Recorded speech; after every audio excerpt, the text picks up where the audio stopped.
Dans la bande de Gaza, des pompiers tentent d'arrêter un incendie déclenché après une frappe israélienne.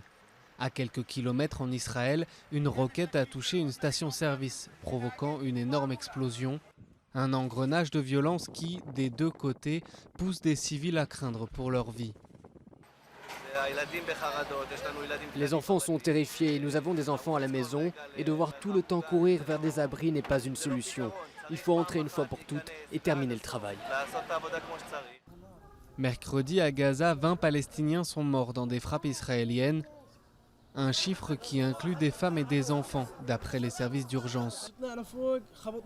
Nous étions sur le toit. Ils ont lancé un missile depuis un F-16. L'explosion était énorme. Nous avons fui, mais 5 jeunes garçons sont morts. Ils avaient entre 5 et 6 ans.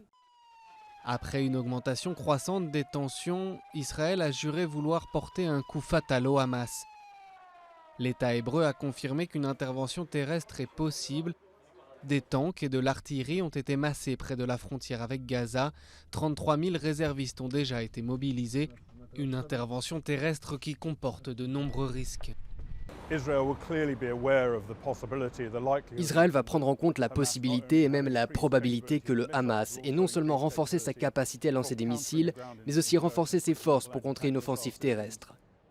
Par exemple, avec des missiles anti-tanks, des engins explosifs, des mines. Israël fera tout son possible pour avoir des informations sur ses moyens avant de lancer une intervention terrestre, s'il s'y décide.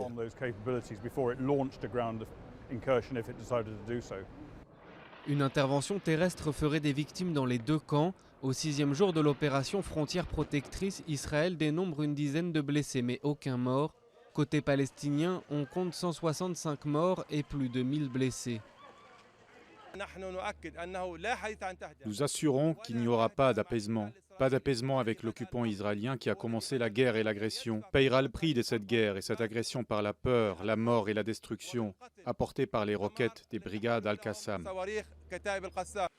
Malgré les propositions de médiation de Washington, le combat entre Israël et le Hamas se durcit et aucun des deux camps ne semble prêt à négocier la paix.